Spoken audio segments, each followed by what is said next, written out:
Thank you again for joining Recession Ready. I am Shantae Charles, the small business midwife. I really appreciate you guys coming on, taking time out of your busy schedule. There are a number of things you could have been doing this evening, but you took the time to come to Recession Ready. I really wanted to have this event to help people prepare for the recession because we are entering in a recession. A lot of people may not know it or may not believe it, but a recession is upon us. I think that we are already in a recession, but our government just has not announced it. And a lot of people have not felt the effects of a recession yet. The reason why I say I believe we're already in a recession is because layoffs are on the rise, gas prices are high, inflation is at an all-time high altogether. Pricing of homes are down, and there's a decrease in home sales as well. So those are some ways that you know that we are in a recession. So when 2008 came around, I had just purchased a home. I was not prepared for home ownership. I thought I was, but I wasn't. And then a recession hit. I almost lost my home to foreclosure because I was not prepared. I wasn't able to pay my bills, my mortgage, or my other bills, so my credit was ruined. And it took me years to recuperate from the recession. So I decided that I would share the information that I learned from my past mistakes and from the 2008 recession. I would share information with other people to help them avoid being devastated financially when a recession, a full-fledged recession does hit. So we can be prepared prepared as possible. Just because there is a recession doesn't mean that you have to go under financially. In fact, I remember during the '08 recession that when I was broke and getting government assistance, getting food stamps, that the stock of Ford was down to $1.04. You can research, you can Google Ford's historical stock prices, and it will tell you what the year that year.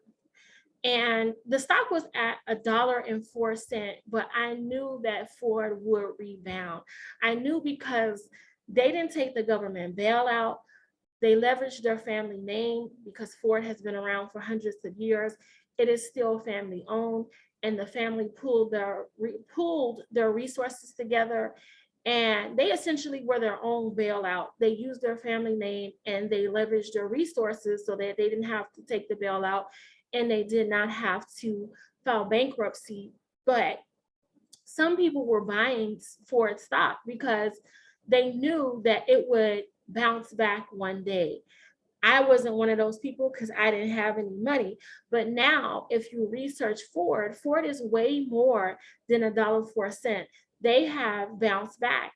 So people that were buying their stock while it was really, really low, they were building generational wealth. Not only that, houses was at an all-time low. The price of housing was really, really cheap. And while some people were losing their homes to foreclosure, others were buying those homes at rock bottom prices and turning them into rentals and creating generational wealth that way.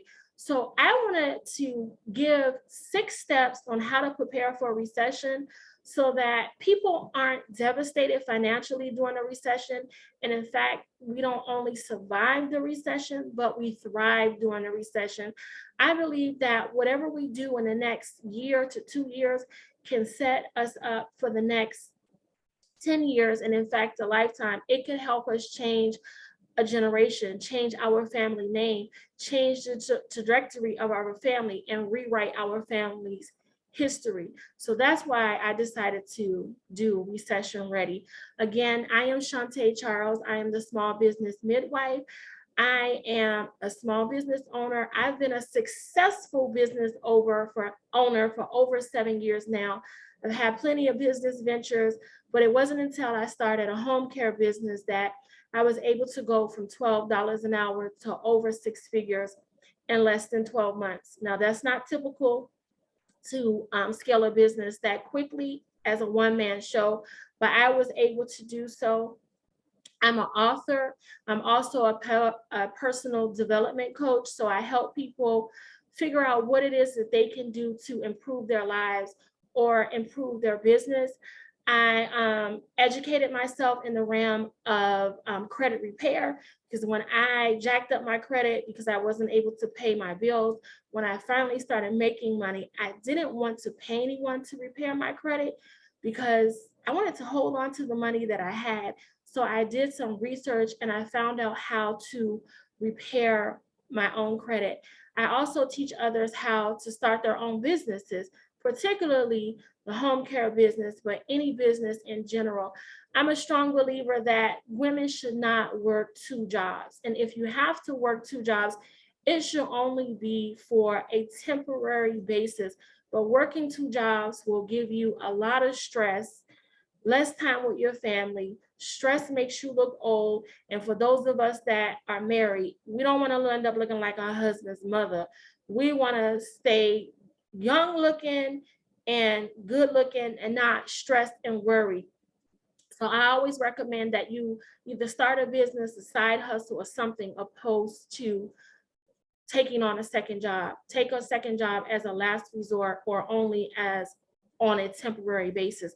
Anyway, let's jump right into it. Tell me, where are you guys tuning in from? In the chat box, let me know where some of you guys are at.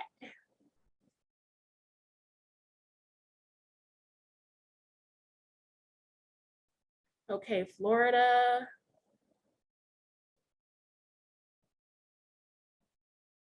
Maryland.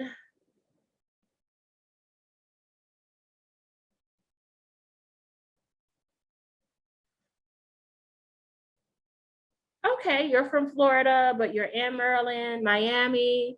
Okay, I used to live in North Miami Beach.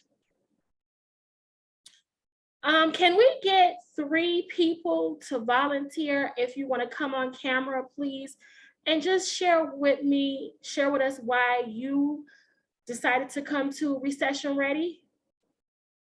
Can I get a volunteer?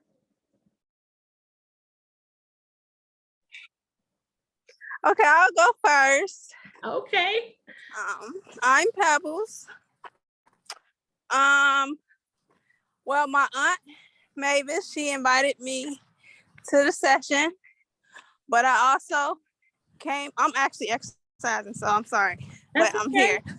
I came on the recession because, you know, I'm a young adult, and we seem to do careless things with our money sometimes, and I wanted to know ways, because I done been down before, everybody been down, and I wanted to learn new ways to be able to prepare for things that I'm not prepared for. And a knowledge of the recession, because the last recession we had, I think I was still a kid, and that really didn't take much effect on me. It took effect on the the people who were taking care of me, and stuff like that. So I just wanted to get the knowledge for myself and prepare for it. Well, thank you. Thank you so much for sharing, and thank you for coming on. Go ahead, Mavis. You can take yourself off of mute. Hi, ladies. I'm sitting in my car, actually. I'm at an event, but I got on because I found the topic to be quite interesting. And just as you stated, a recession is at hand. The last recession, no, I didn't feel the effects of it, thank God. But we can never be too sure or what as to what to expect. So I was looking forward to being on this call. I really wish more women could have joined the call, or more people could have joined the call, because I feel that you're going to provide some great insight. You're going to provide some great insight on what to expect. Especially, at least tell us what a recession is, because, a lot of people have never been in one, really don't know what to expect, how to cope, looking forward to, learning different ways to be able to cope during a recession. So I'm just looking forward to it. And I thank you for, inviting me on as well. And I thank my niece for getting on as well. Thank you. I really appreciate it. Anybody else want to share why they decided to join Recession Ready? Hey, everyone. I'm sorry. I wasn't camera ready.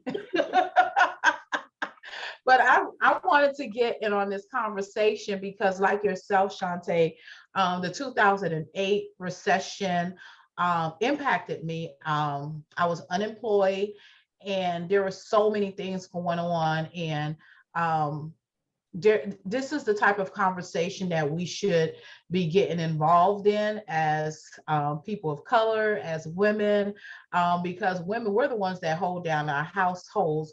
We're the keeper of our homes. And whether you think you're ready or not, it's good to get informed because there's always something good to learn. I learned so much in the last recession that I'm determined not to go through what I went through in the last recession and this recession. And you made mention of something earlier, which was very useful, the story about Ford. And you basically gave me a strategy. You answered one of my questions that I've been toiling for now almost 2 months in regards to when to start buying. And so I just wanted to be here to learn a little bit more. You have you share so much good information, and you're so knowledgeable. So I just wanted to glean in your field just a little while you were sharing some information. So that's why I am here. Thank you very much. I appreciate it. I'm sorry, please forgive me. My mother-in-law was calling. She's been in the hospital. So I'm just sending her a quick message to let her know to call my husband because he is home. I do apologize.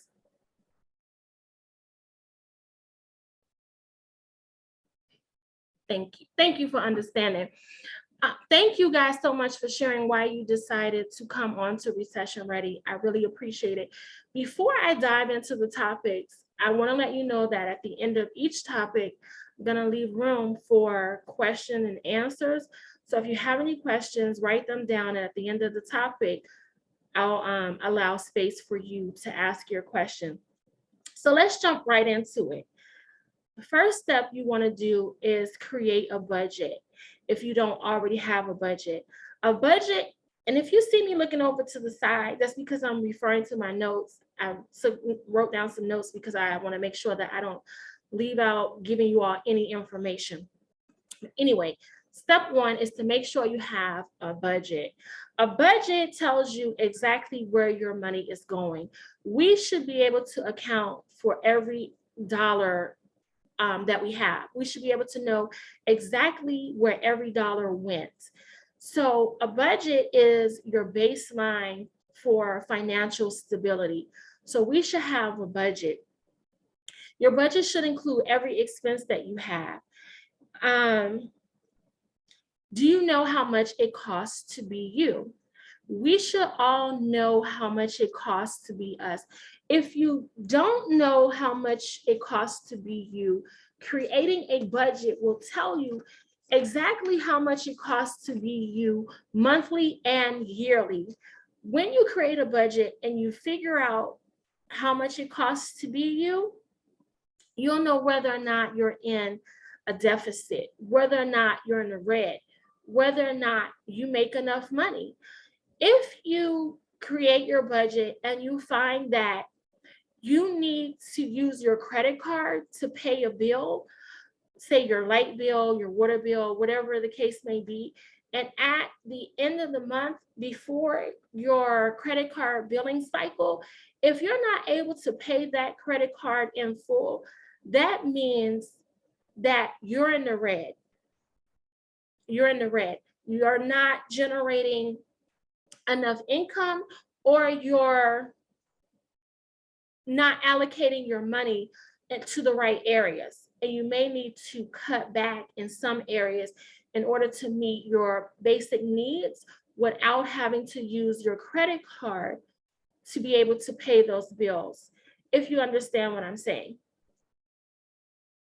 So the last recession was 14 years ago, and we all know that the cost of living 14 years ago was a lot cheaper.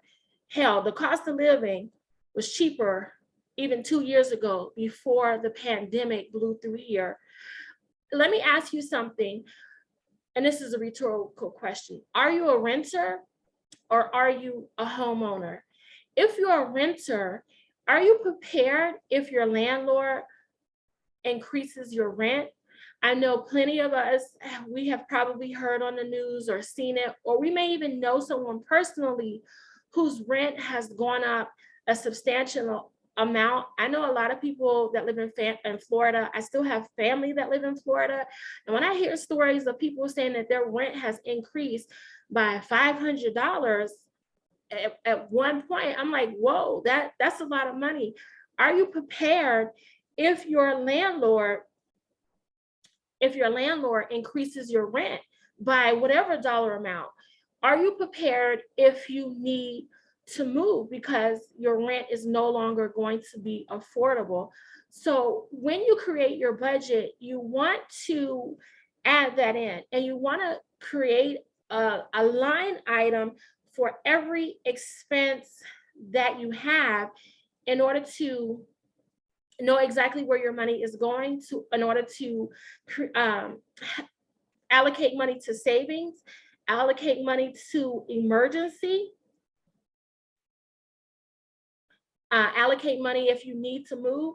We know moving is not a cheap expense. Even if you're not moving out of state, most places want first, last, and sometimes even a security deposit.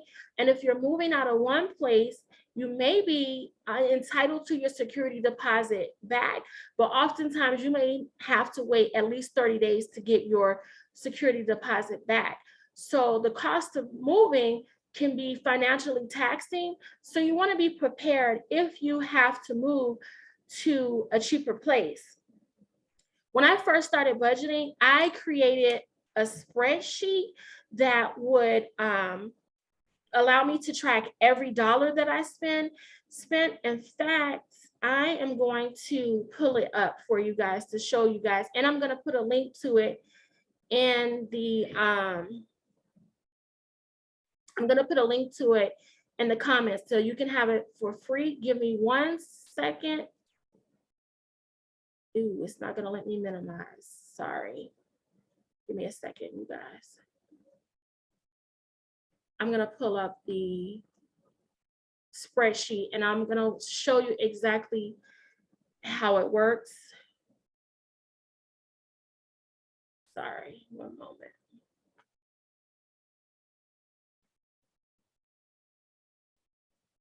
And I'm going to give you access to the spreadsheet absolutely free.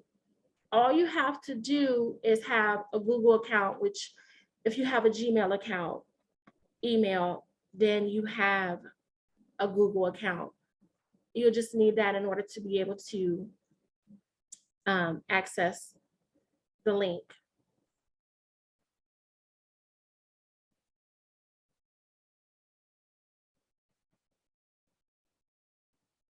I'm going to share my screen so you'll be able to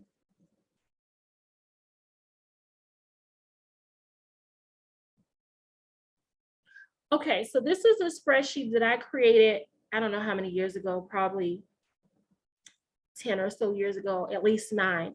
But what I did is, you can see here, can everybody see this okay? Type a 1 in the chat box, please.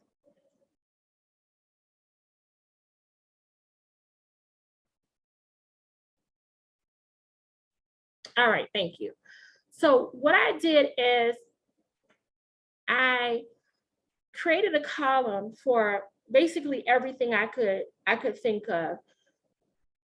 Charity, savings, housing, electricity, food, clothing, my kids, schooling, everything you could think of. And what I did is, here you can plug in your projected income. So whatever you think your monthly income will be monthly, you put that in here. And then you put in your expenses, what you think they will be every month, because this is a projection.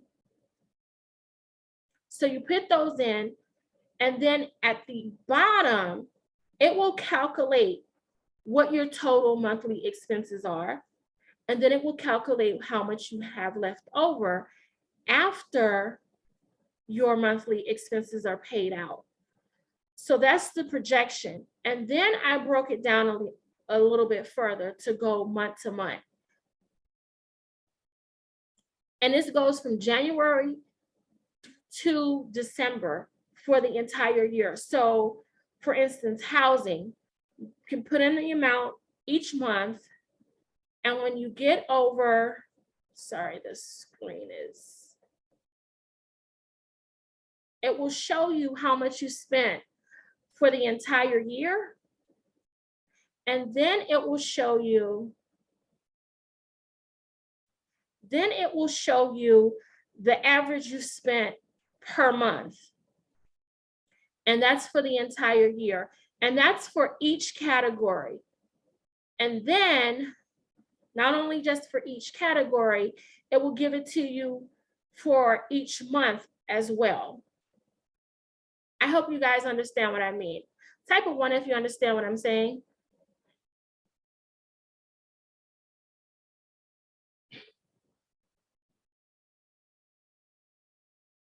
Okay, thank you. Just want to make sure.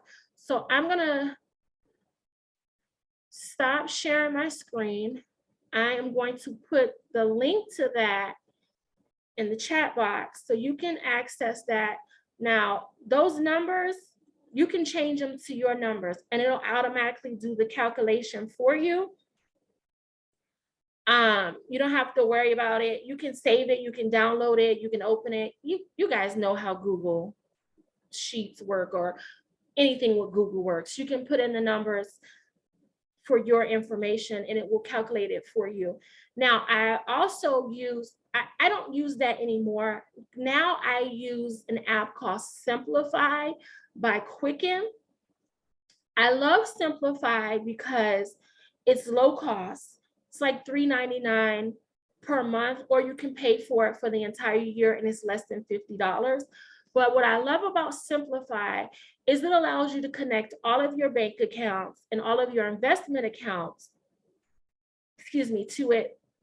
And I'm not going to give a live demo of Simplify because Simplify is my current information. It will show you my actual bank balances and transactions and stuff. So I'm not going to give you a demo of how that works. But with Simplify, it allows you to connect all of your bank accounts and your investment accounts.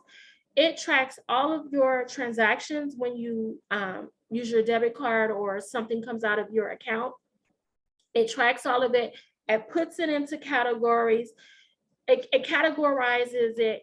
The dashboard will even show you how much money you have in your account. You can create a emergency fund column with Simplify. It will show you what transactions you have coming up based on your previous spending habits. So if you have, like, say, Amazon Prime that comes out every month, it's going to show you that you have upcoming transaction, and it will also email you telling you, hey, you have this going to come out on this particular day. It usually says you have such and such was coming out in one day. I believe that's what it says. You can also create a watch list. So for instance, it may be hard to budget for groceries because budget for groceries seems like every time I go to the grocery store, groceries have gotten higher. I noticed the other day that the loaf of bread is smaller. It used to be 1.8 ounces and now it's 1.4 ounces. The only reason why I noticed that is because I have 4 kids. And the other day I made sandwiches, and after 2 sandwiches, I was like, why do we hardly have any bread left? And something said, look down at the weights. And I looked, I was like, oh, them little jokers, but the price is up. But groceries can be hard for me, hard to budget for. So what you can do with Simplify is create a watch list, and it will tell you whether or not you're on track with your budget for that particular category or if you're out of range, so that you can readjust your budget accordingly. And I'm gonna type in the website for Simplify because it's not spelled how you think it would be. And again, I like it because it's very affordable. It's less than $50 for the entire year. You can pay by the month, but I think if you pay monthly, it's like $5.99. It's cheaper if you go ahead and pay for it by the year. But create a budget. If you don't have a budget already, please create one. When you create a budget, you want to revisit it every month. I like to visit my budget every month just to make sure that I'm on track with what I have in my budget and that I'm not way over. If I'm less, that's always a bonus. Does anyone have any questions?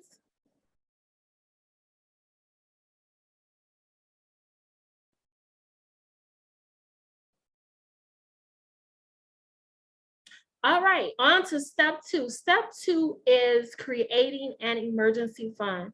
According to CNBC, 50% of Americans 50% of Americans are living paycheck to paycheck, which means 50% of Americans are one step away from homelessness.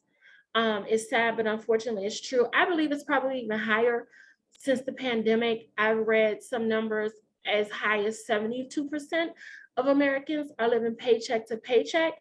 So it's vitally important that we create an emergency fund. But first, we need to define what exactly is an emergency. For me, an emergency is making sure that my rent is paid, that electricity is paid, water, food, that I'm able to continue making a car payment if I have a car note, continue making life insurance payment, health insurance payment, co-pays, paying your car insurance, because God forbid if you don't want to get in a car accident and you don't have insurance, especially if you only have one car, because then you're in a dilemma, especially if you lose your job and then you get in an accident and your car is totaled. You're in a real dilemma. So your emergency fund wants to include those type of things, paying down your debts, your deductibles for your car insurance, car repair, home appliances. If you own a home, you want to budget for and create an emergency fund. In the event if your air condition breaks, I know many of you said you're in Florida. If your air condition breaks, you don't want to be in 90-degree weather. So you want to have money to be able to fix appliances, because unlike when you're a renter, there's no landlord to call to fix an appliance. You have to find how to fix it yourself. So you want to include that in your emergency fund. And I would also recommend getting a home warranty, so that if you have an appliance break, you can use your warranty and you only have to pay a small deductible. You don't have to spend hundreds of dollars to get your stove fixed or your dishwasher or your refrigerator. You can just use your home warranty. Your emergency fund should cover 3 to 6 months of expenses. And if at all possible, even more months. But on average, as experts say that your emergency fund should cover 3 to 6 months of expenses. And because we're experiencing inflation, courtesy of the pandemic, I would recommend that you add a 10% buffer to your emergency fund, because we just never know, if your rent increases or what have you. If your rent increases and you lose your job, you're kind of stuck with staying with where you're at, unless you move with a family member, and that's a whole nother issue in and of itself, depending on who the family you move in. But if you aren't able to move because you don't have a job, when you apply for an apartment, or even if you're in a rental home or townhouse or whatever the case may be, you have to show where you're employed. If you don't have an employer, then you're not going to be able to get said rental. So you may be stuck, forced to stay where you're at. So you want to have it in your budget in the event if your rent increases. Now, I always recommend that you have your emergency fund in a different bank than where you do your everyday banking. You don't want your emergency fund tied to another account. So in the event that if you mistakenly go overdraft, or if you have a checking and savings and you forget to move money from your savings over to your checking account, you don't want whatever fund that you set up for your emergency fund to be connected to your everyday checking account, because then they will take money out of that fund to take care of whatever transactions that you have in your checking account that you may not have money for. So I always recommend having your emergency fund in a completely different bank. And for me personally, I have my emergency fund. I live in a small little hick town. It's not very big, but I have my emergency fund in a different bank way on the other side of town from where I live. So I'm not even able to get to it like right away. If it's a non-emergency, I'm not going to say, well, I just go over here and pull money from here and I'll put it back because it's way on the other side of town. I'm not going to ride 15 minutes away to get money for something that isn't really truly an emergency. But you may want to do the same if you're not very disciplined and to say, getting my nails done is not an emergency. I'm not going to go over here to get the money. But we need to define what exactly is an emergency so that we can have those things in our emergency fund. And you don't want to have it tied to an investment account. You don't want to have it tied to an investment account or an account that you're going to be penalized when you withdraw the funds to. So you may want to put it to a basic savings or checking account and make sure that it's not tied to any of your other accounts that you use for everyday spending. And you may not even want to get a debit card for it. Or if you get a debit card, don't activate it so that you're not tempted to use it. Because I know when I first started out, I wasn't really disciplined, and I froze my debit cards. I put it in a little baggie, put some water on it, and put it in the freezer. You know, when you're really trying to make a change and do better, you might have to go to extreme measures. Right before the 2008 recession hit, I purchased a home, and then I started a business. I started a daycare business, running it outside of my home. But I didn't know how to read the market. I was clueless. I had no idea that a crash was coming and a recession was coming. I was not prepared for the recession. And what happened when the recession hit? People lost their jobs. So daycare was the last thing on their list to pay. They were in survival mode. So because I did not have an emergency fund and I did not have an additional source of income, I almost lost my home to foreclosures.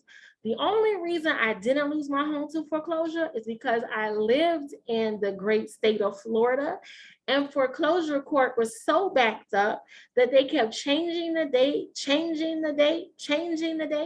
And I tell you, no lie, no exaggeration, I did not pay a mortgage for 3 years. Not because I did not want to pay, but simply because I did not have the money to pay. And when I got a job, the job that I had was like not even worth having the job. You know how you used to hear people back in the day say, oh, you have to be grateful that you have a job. That job was not, it was like not even having a job. Sometimes I didn't even make $100 a week. So it was like not having a job. So I was not able to pay my mortgage. That caused me to have my credit ruined, because not only was I not able to pay my mortgage, I wasn't able to pay other bills. I did not have an emergency fund. I was not prepared for the crisis, and that ruined me financially. I was ruined financially, and it took years for me to recuperate. But if I had had a plan or an emergency fund, I would not have had the troubles that I had with not being able to pay my bills, pay my mortgage. And if I wasn't so hell bent on keeping the house that my dad had grew up in, but he had moved past it and was like, sell it. But I was like, no, no, no. But if I wasn't so hell bent on keeping the house, if I would have just sold it when I was advised to sell it, I wouldn't have found myself in this situation either. If I had an emergency fund and if I had just sold the house when I was able to. But anyway, I eventually sold the house and was able to get out from under it. But by that time, my credit was already ruined. It was ruined. And I was ruined financially because of that. So it's very important to have an emergency fund. And bear in mind that just because you can purchase something doesn't mean you can afford it. That goes back to, I purchased the home, but if something had broken down, if my stove had broken down, if my refrigerator had broken down, I wouldn't have been able to repair those things because I didn't have an emergency fund. I didn't have savings. When I purchased my home, the bank didn't ask me, are you prepared for if you lose your job? They just looked at the fact that I already had a job, how long I've been on a job. And I was going to say the down payment that I put on the home, but I didn't put down a down payment now that I recall. But the bank didn't ask all of that. And when you go to purchase a home now, the bank doesn't ask you if you have an emergency fund in the event if you lose your job. They don't care about that. They care about the right here and now. You meet the qualifications, sign on the dotted line, give us your down payment if you have one, and here go the keys. Here go the keys to the home. But nobody, they don't tell you that, hey, you need to have an emergency fund just in case life hits you. Nobody told me that my American dream was going to turn into the American nightmare. And that's exactly what it was. I lost plenty of sleep worrying about how I was going to keep the home, how I was going to pay my mortgage or what have you. And I just don't want that to happen to me ever again or to anyone else. So please create an emergency fund. And I know some of you may not be homeowners already and you want to purchase a home, but think about it. Can you afford it? Just because you can purchase it doesn't mean you can afford it.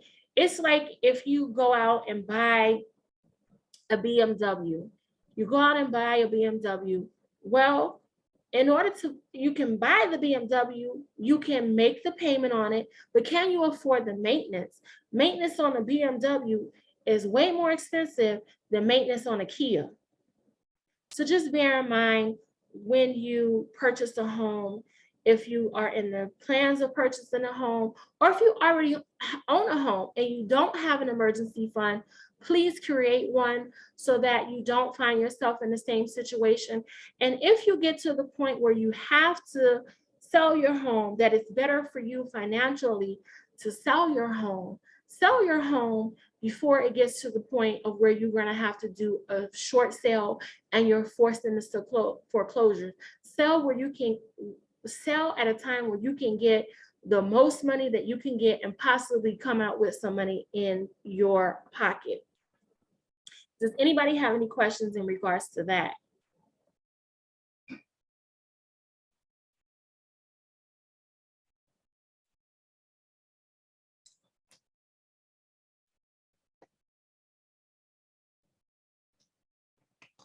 Okay, moving right along. Step 3, you want to update your resume and your LinkedIn. When the 2008 recession hit, according to CNBC, 2.6 million people lost their jobs. That's a lot of people. That made competition for another job very steep. I know it was hard for me to get a job when the 2008 recession hit. I was looking high and low everywhere. Very few people were hiring, and the people that were hiring, the requirements were up there and the competition was stiff. And there were a lot of people looking for jobs. So you want to update your resume to make sure that you're prepared in the event that if you're laid off or if you need to make a shift in employment even before you're laid off. And you don't want to create a basic resume. Don't create a basic resume. When you write your resume, it's the time, as they say, slang these days, it's your time to pop your stuff. I ain't gonna say the other part. It's the time for you to pop your stuff, to talk your stuff about what you do and how great you are. You want to have a quantitative resume. And what that means is you want to provide data. You don't just want to say, well, I increased sales. You want to give numbers. I increased sales by such and such percent. I helped reduce customer attrition by such and such percent. If you're in the medical field, I used to be a phlebotomist at one point. You want to say, I drew 75 patients per day. If you did COVID testing, you want to give actual numbers. And you want to say what you actually did, not a basic resume. Basic resume is not going to get it. You want to throw in some numbers. If you got any accolades or awards, you want to put that on your resume. Sorry, you want to put that on your resume. You want to really talk about, you want to really show how great you are. Many of you, I don't know if you know it or not, but now when you fill out a resume and you post it online, it's filtered out by AI. It's not a person that's first reviewing your resume. It is filtered out by AI, artificial intelligence. It's a computer looking for keywords to determine whether or not they're even going to pass your resume on to the hiring manager. So you want to make sure that your resume really stands out from others. And you want to get on LinkedIn. I don't know if you know what LinkedIn is. Does everybody know what LinkedIn is? You can come off of mute if you know, or if you don't know, and let me know if you know what LinkedIn is. Yes. Okay. Yeah. Okay. So you want to update your LinkedIn to make sure that your LinkedIn profile is great. In fact, I'm a business owner and I don't even have on LinkedIn that I'm looking for a job.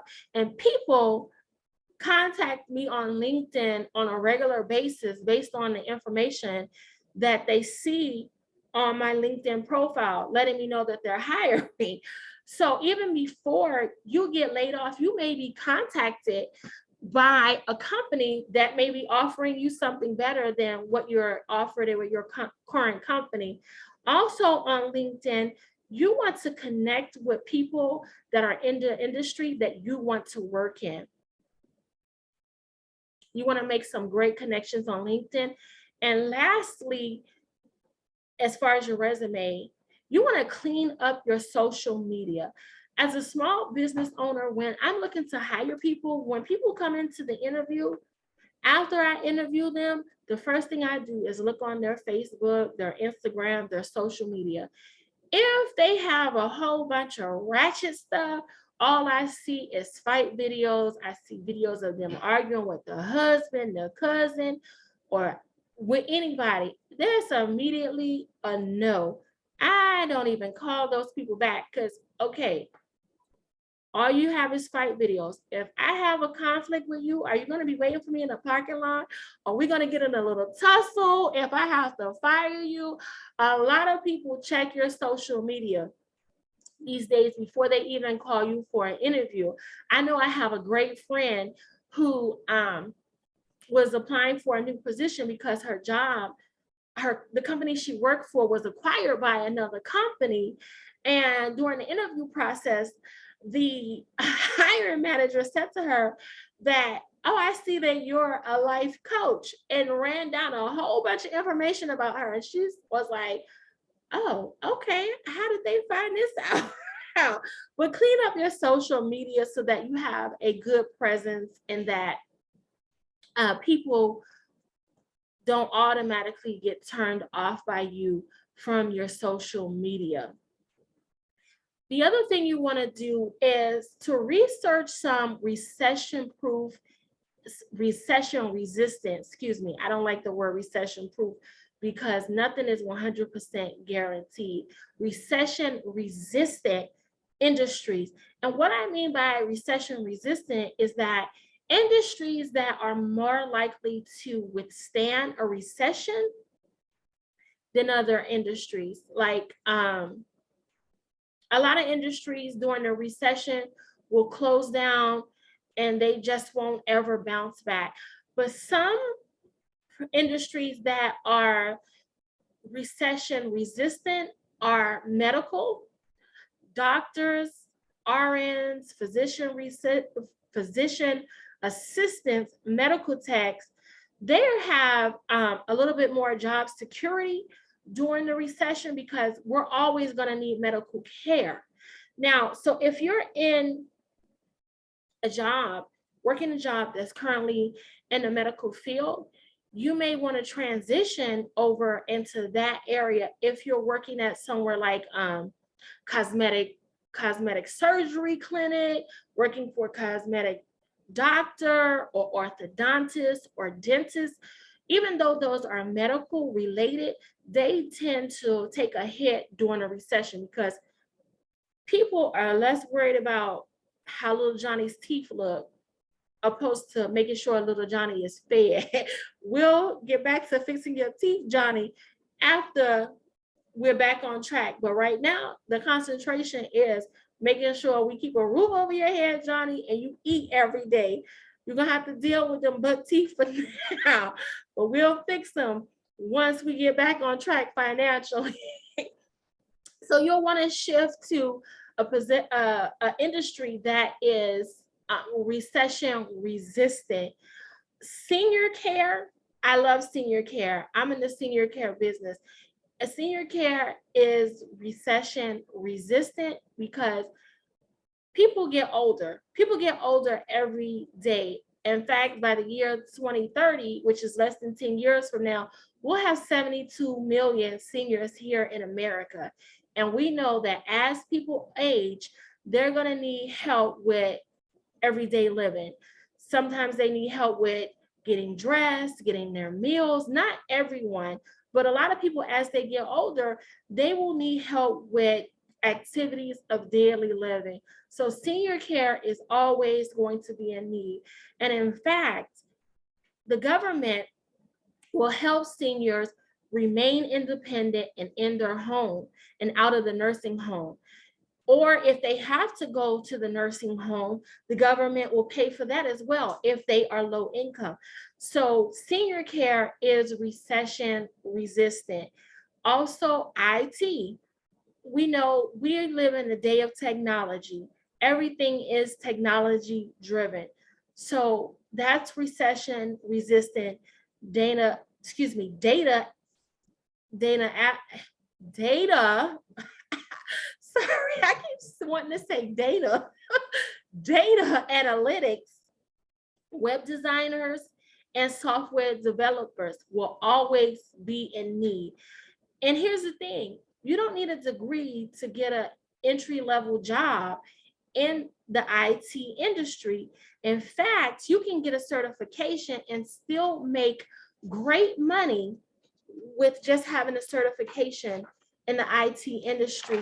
You can, if you want to transition, if you're not already in IT, I should say, and you want to transition into the IT sector, you can take courses through Coursera. It's self-paced, so you can take it at your leisure, and it's a fraction of the cost of traditional college, and you'll be able to get a certification. They offer certifications in data analytics, Google web design, Google UX, project management. There's a lot of different fields that they offer certification in. And if you research it, I'm going to put their website in the chat box. if you go on their website, they will give you information about how to take the program. I think when I was reading to make sure of the cost, because it used to be during when the pandemic first hit, they were offering these classes for free, but now it's, I think you pay $300 for the entire year. So we know that is like way cheaper than going back to college, and even for a semester. There's no books that you have to purchase, and you can get your certification through them, and you can get an entry level job. Even with Google have hired some people who have taken that certification, Allstate, various companies. So if you want to get into IT, or if you know anyone who wants to get into the IT field, especially someone young, if they're into coding, we know coding is big, refer them to Coursera, and they can take the classes right on there, and that will set them up, or if you're taking the courses, that will set you up to have a skill and make you more competitive when you're searching for a job. We know, well, I shouldn't say we, I shouldn't assume that when you have a certification, that gives you an additional skill set, and it sets you apart from the competition.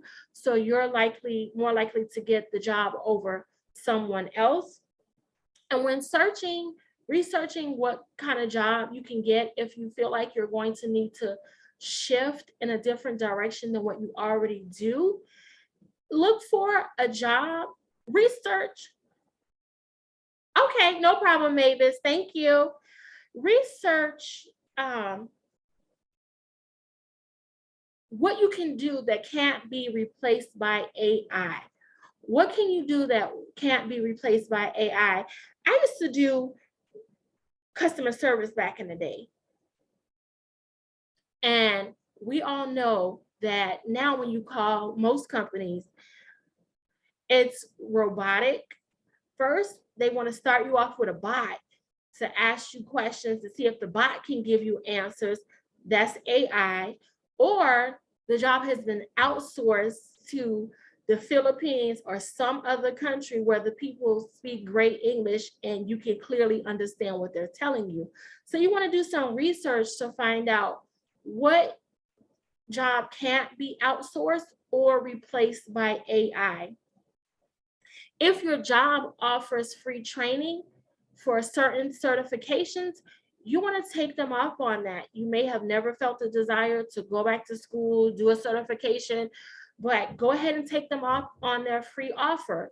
Because if it comes to the point when they have to start doing layoffs, you want to make sure that you stand out from the rest of the people and that you're not first on the list to get laid off. When they see that you have taken advantage of additional training, you're less likely to get laid off because your skill set is setting you apart from others.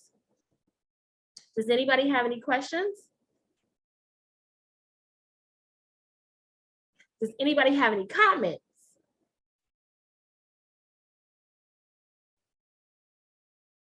All right, well, let's keep rolling. Next, what you want to do, the fourth thing you want to do to prepare for a recession is secure additional income. Secure additional income. I want you ladies to get a piece of paper, please. I'm going to give you about 2 minutes to grab a piece of paper, and we're going to do a little exercise.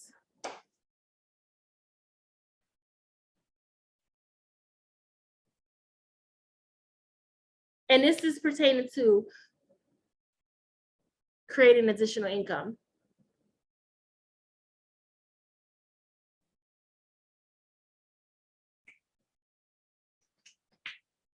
One more minute. I'll just give you guys some time, just in case the pen and paper wasn't right near you. You need to get up and go grab the piece of paper.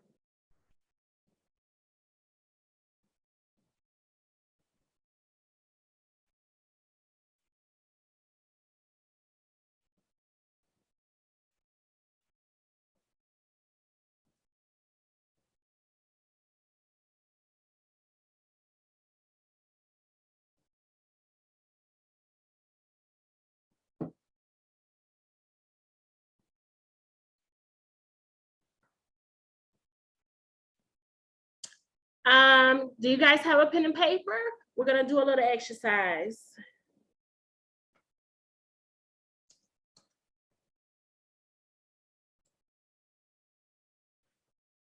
All right, so I want you to draw a line down the middle.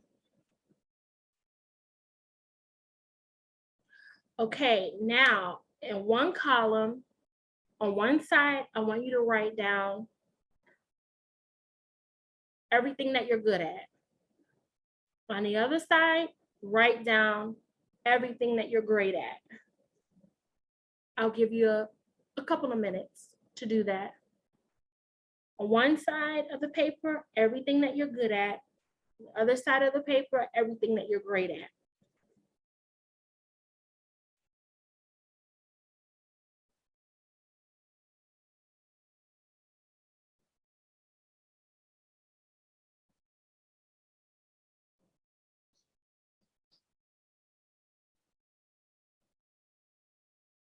All right, one more minute, ladies.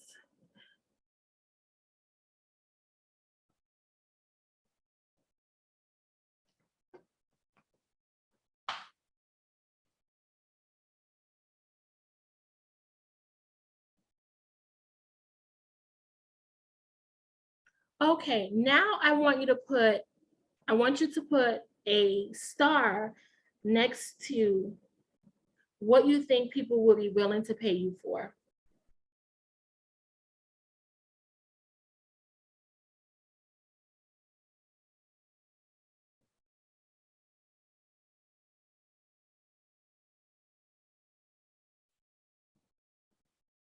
Can I get a volunteer? Someone willing to come off mute and volunteer. I will volunteer. All right. So how many things do you have on your good column, on your good side? 1, Okay.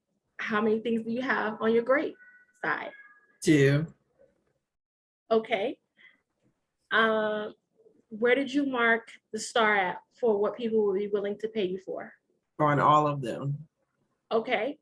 That's how you figure out what you can do for additional income. Outside of getting a second job, I can't remember if I stated earlier, but I don't believe in working a second job.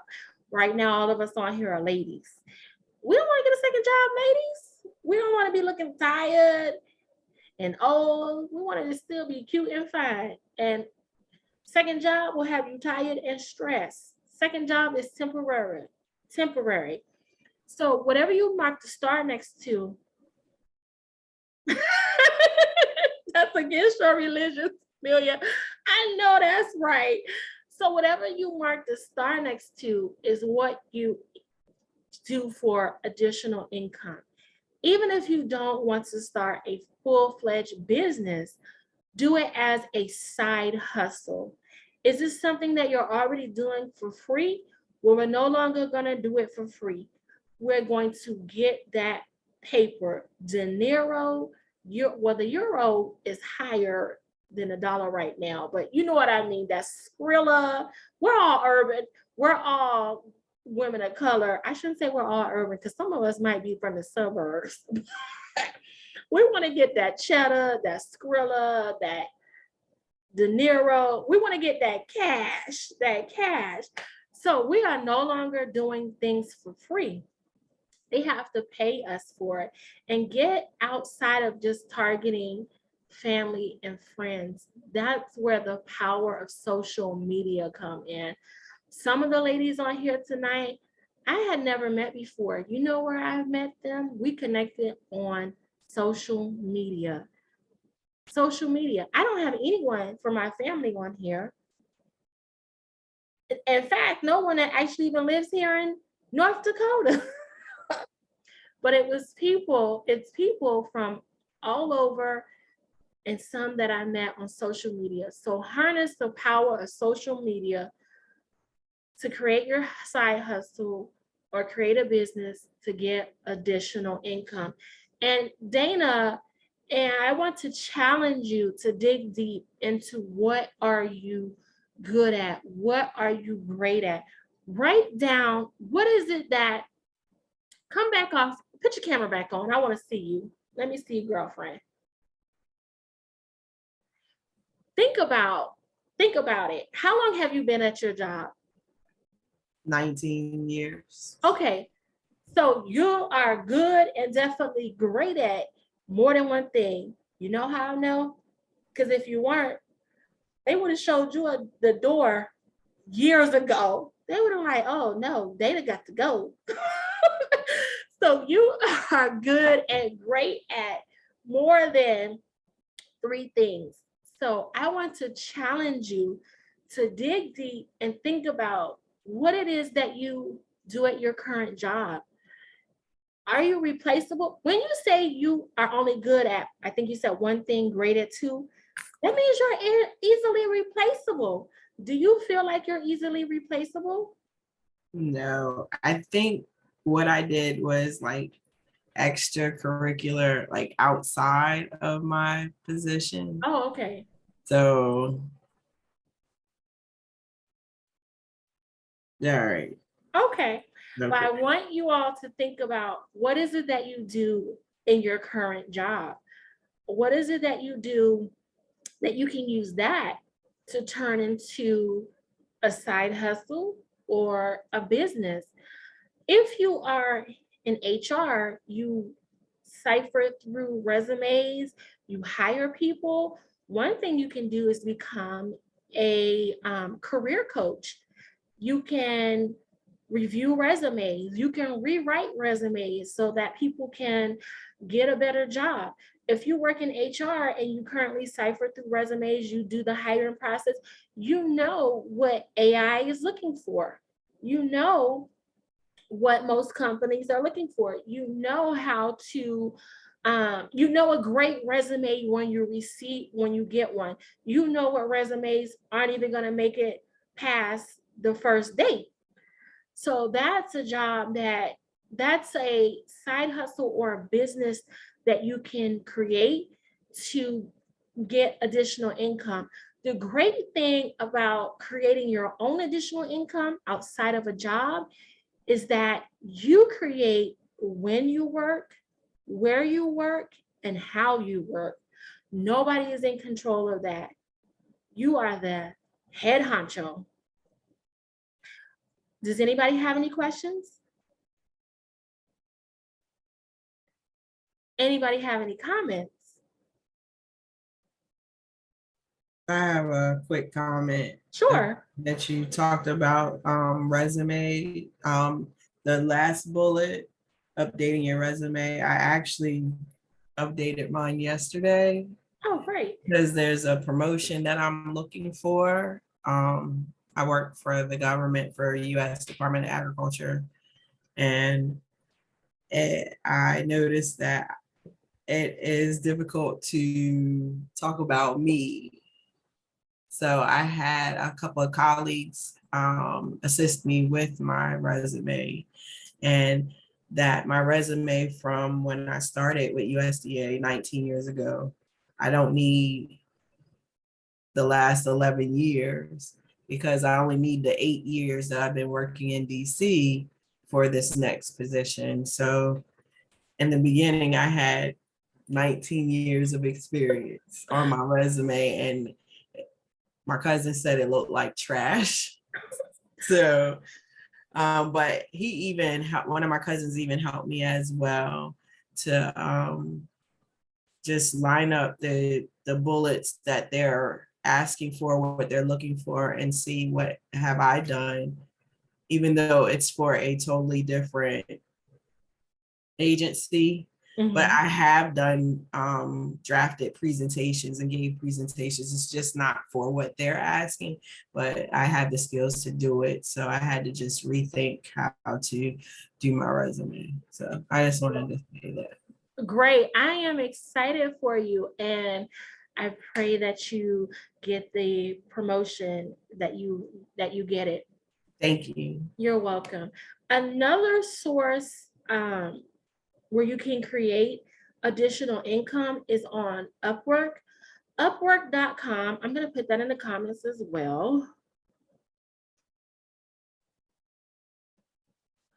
Upwork allows you to work as a freelancer in various industries. So you can go on Upwork, you can see who's looking for someone to do certain things, and you can apply there. And it's freelance, and it's the same. You work when you want, how you work, how you want, and when you want. Also, there is Fiverr, and that's spelled like five. I'm gonna put that in the chat as well. Fiverr.com. Fiverr is great if you're a creative.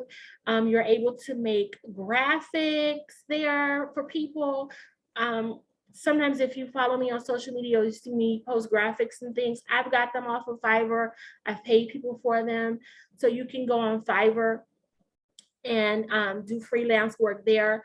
A lot of people have made a lot of money on Fiverr. So you want to check that out. And then if you are a teacher, or if you know someone who is a teacher, there is OutSchool. OutSchool is a platform. I love OutSchool. When the pandemic first hit, my kids were homeschooled for almost 2 years. My kids didn't go back to school till regular school until October of this school year. And we found programs on OutSchool. My son, my oldest son, he took a robotics class on there. But what OutSchool does, it allows you, if you are a teacher, to create your own little classroom and offer different classes and on different subject matters. My second oldest son, he struggles with reading, and it's not so easy for me to teach him how to read as easy as it was for me to teach my oldest son.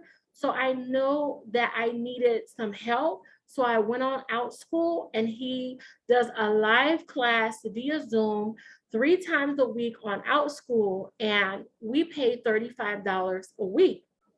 And the teacher has like 6 kids in the class. But when my older son took the robotics class, I remember the class was first $75. I didn't register the first day. I went on the day before the class closed out. It was jumped up to $85. And I think she had like 8 or 10 people in the class. And the class lasted, I think it was like a week or 2 weeks, but she was running classes back to back to back. I think she had like 5 classes a day, because the class was only an hour. So can you imagine $75 to $85 per student? You got 8 to 10 kids in the class. You're teaching the class every hour, 5 days a week. That's a lot of money. And a lot of teachers are on OutSchool. What they love about OutSchool, and I noticed with the teacher who did the robotics class, she told the students, when I tell you to be quiet, you have to be quiet, and no talking, no interrupting. You have to behave on camera. If you don't be quiet, if you don't behave on camera, I'm gonna put you out of the room. And she had that in her disclosure, and you're not going to be, your parents aren't going to be refunded. So a lot of teachers like it because it controls the environment. You know, when you go to public school, if there's a troubled child there, they oftentimes don't get put out until it's like really, really severe. But the teacher just has to deal with it. But on OutSchool, it's like, hey, you're getting a warning, and then you're gonna get gone. It's like when my kids were going to private school, I remember the first day on orientation, they told us, your kids have 2 weeks to get it together. If they can't get it together, we're gonna put them out. We're gonna put them out. But OutSchool is a good resource to make additional money. If you're a teacher, or if you know someone who is a teacher, I highly recommend OutSchool. I think I said outsource my last comment. OutSchool, I could highly recommend it. I love it. Any questions or comments?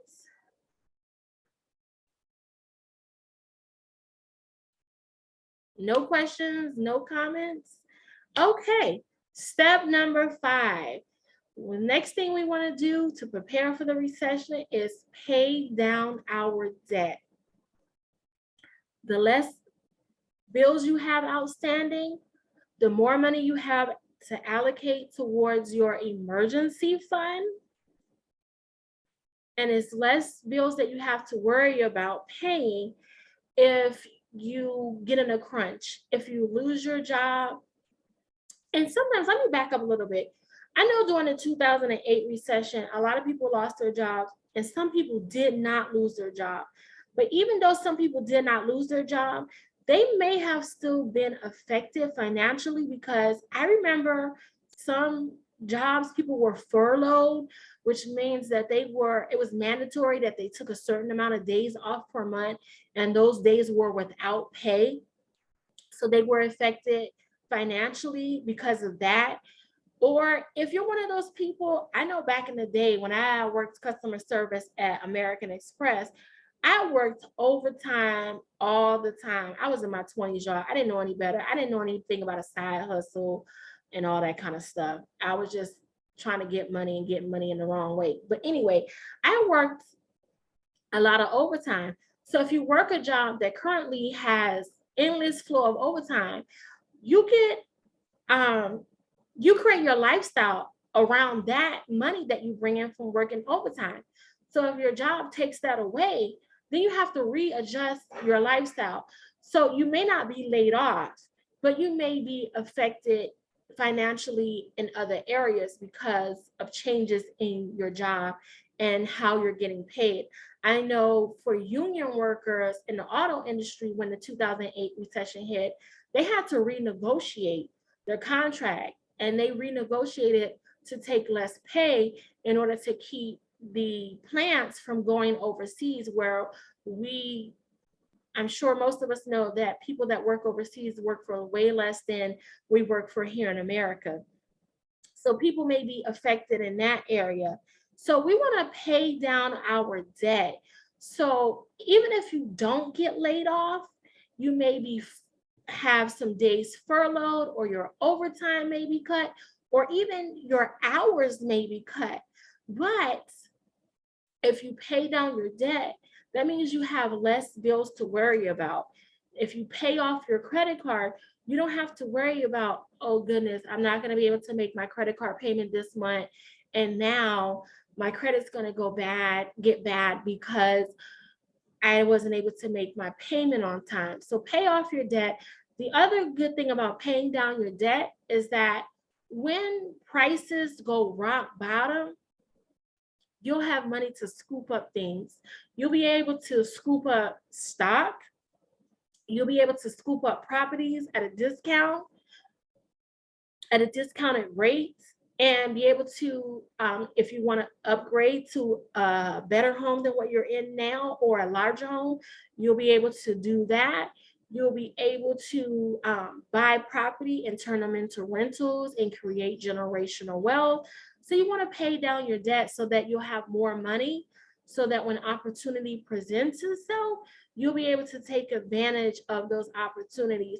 You know, a lot of people get mad when, excuse me, homes go into foreclosure or things happen to people financially.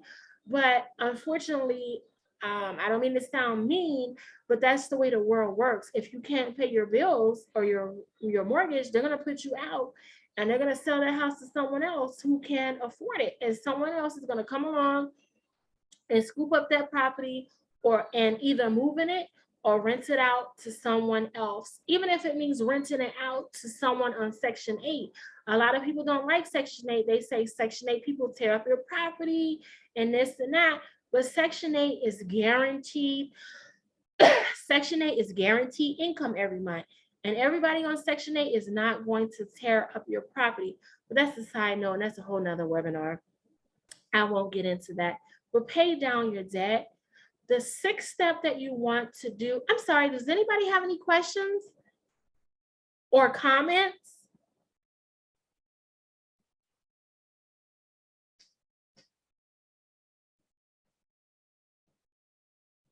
The sixth step that you want to do is get your credit in order.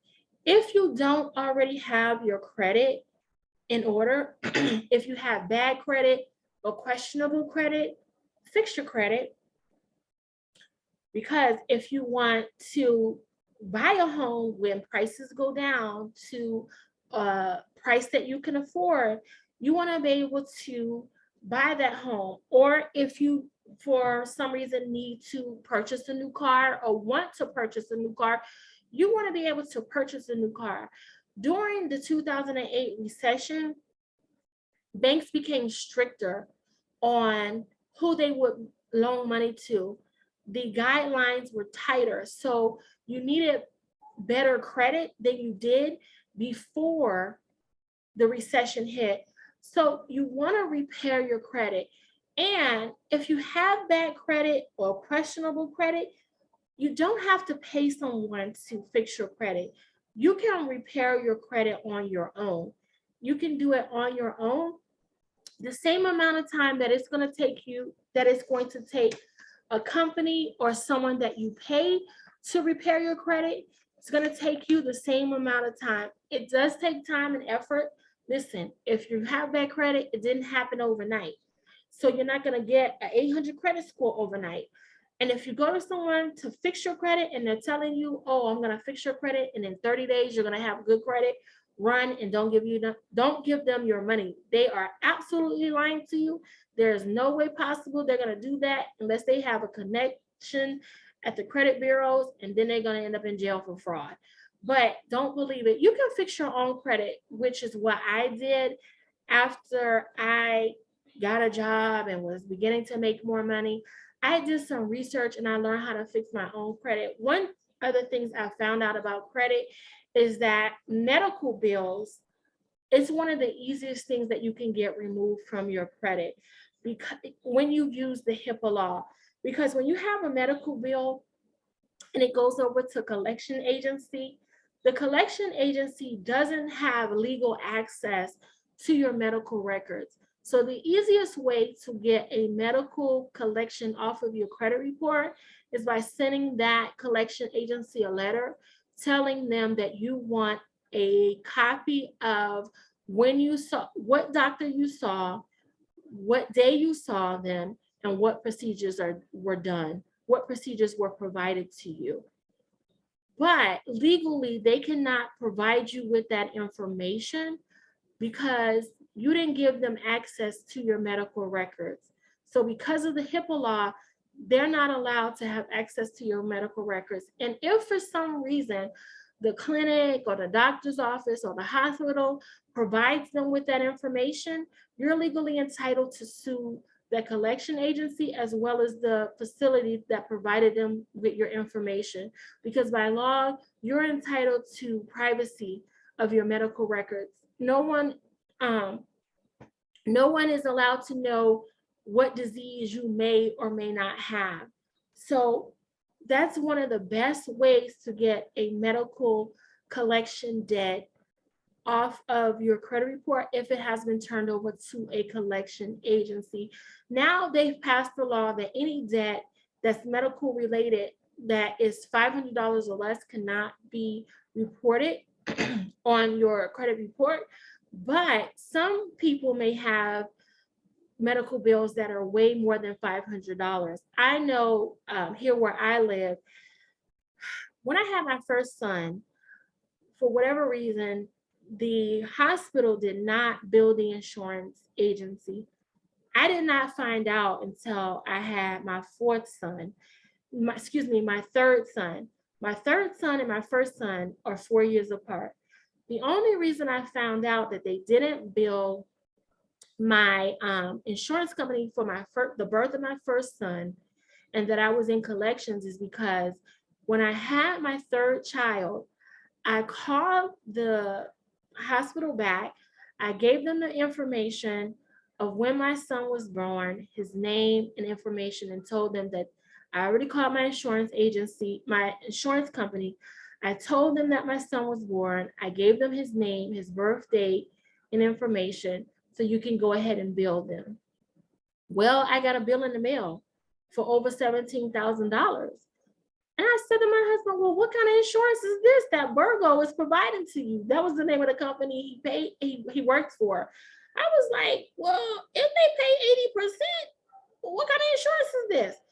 So something said, go back and look at the bill again.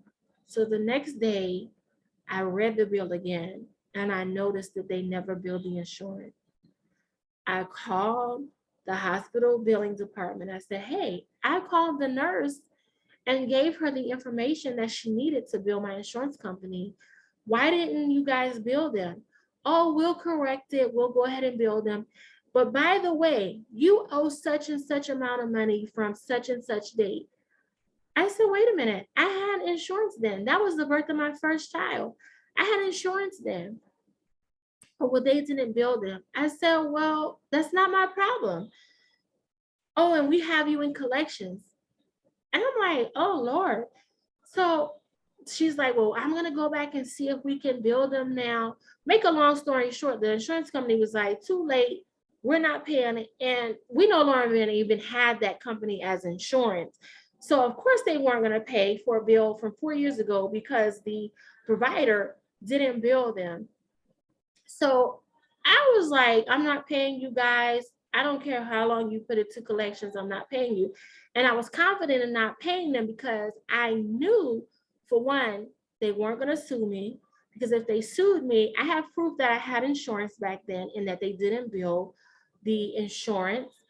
And number two, I know how to get medical collections off of my credit report. So I wasn't worried about, hey, you can keep me in collections till the cows come home. I'm not paying y'all. I was like the episode of Martin. I'm not paying the five. I'm not paying the five. I wasn't paying them. So medical collections is one of the easiest ways, using the HIPAA law is one of the easiest ways to get medical collections off of your credit report, as well as there's other ways to get items off of your credit report. I don't know if you know it or not, but in order for any negative item to be negative or positive item really to stay on your credit report legally, they have to provide you with proof that the debt is yours. They have to validate that the debt is yours. So if you see something on your credit report and it's negative, you have a right to dispute that. And you dispute that by sending letters to the credit bureaus. If the credit bureau cannot validate the debt, then they have to remove that from your credit report within 30 days. And they cannot legally put it back on your credit report. So that's just some of the ways that you can fix your own credit. I actually, in fact, wrote a book that will help you repair your own credit. If you want to repair your own credit, you don't have to pay anybody. You can purchase my book. I believe it's very affordable compared to the cost of bad credit. Bad credit can keep you from not only purchasing a car, getting a mortgage approval, but in some instances, it can keep you from getting a job. Some government contracts you can't get, some government jobs you cannot get if you have bad credit, because some companies and some government agencies may feel like if you have bad credit, you have financial problems and you're going to be on the take, that you're going to take a bribe in some instances. So repair your credit. You can get a copy of my ebook, and I made it an ebook so that way when you download it, it gives you the letters that you can use to send to the credit bureaus. You can put in your information, of course, and tweak it to your specific needs. But you can download it when you purchase the ebook. You download it right away. And it gives you access to the letters.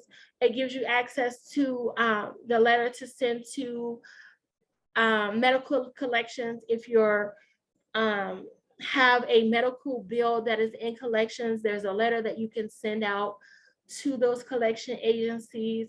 The book is $19.97, which is very, very affordable in my opinion, compared to the cost of having poor credit. Poor credit will cost you a lot. A lot of people don't even know that when you have poor credit, it affects the amount that you pay in car insurance.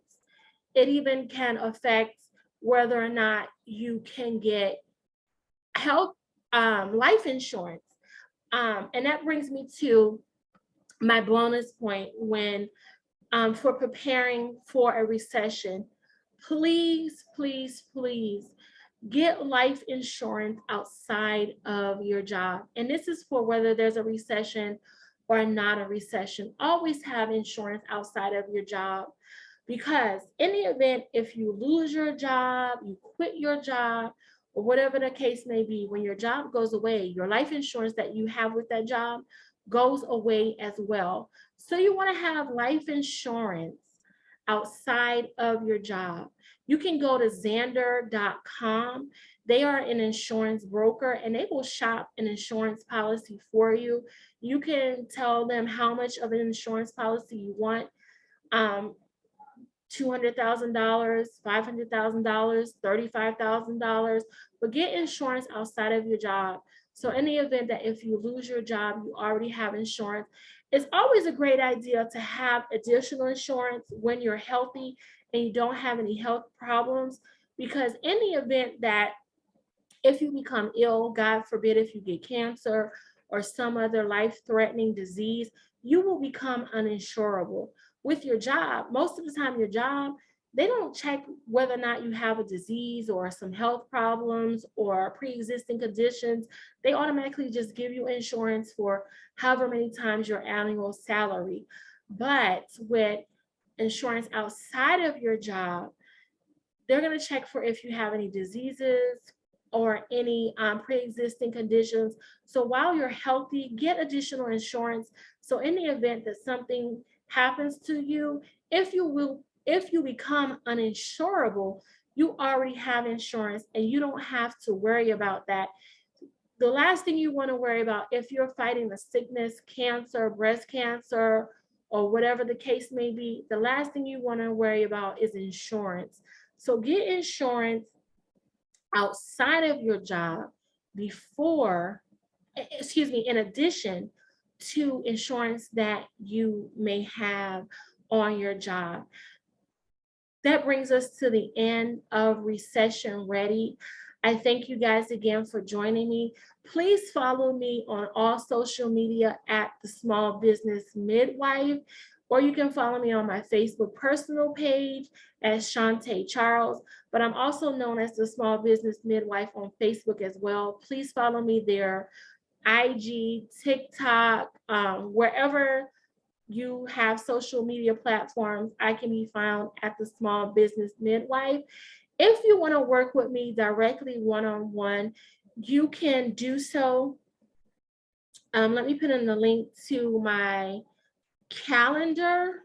Excuse me, give me 1 second.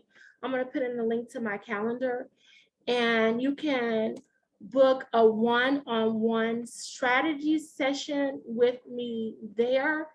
If you want me to help you with discovering what it is that you can do as a side hustle, or to create a business, or to help you streamline your budget, you can go to my calendar and book a one-on-one strategy with me for the from now until Saturday midnight. The strategy sessions are $99. Normally it's $175, but because I am helping people get ready with Recession Ready, from now until Saturday midnight, if you book a session, it's $99. Oh, excuse me. Does anybody have any questions? Oh, and I'm sorry, I forgot to mention, if you're interested in starting a home care business, you can check out my website, charlesbusinessacademy.com. You can check out my website, I spelled that wrong, excuse me, charlesbusinessacademy.com, and it will give you more information about my classes and what services I provide. Does anybody have any questions or any comments? I hope you guys do. Please come off of mute. Let me see your gorgeous faces, your handsome faces, and let me know if you have any questions or comments.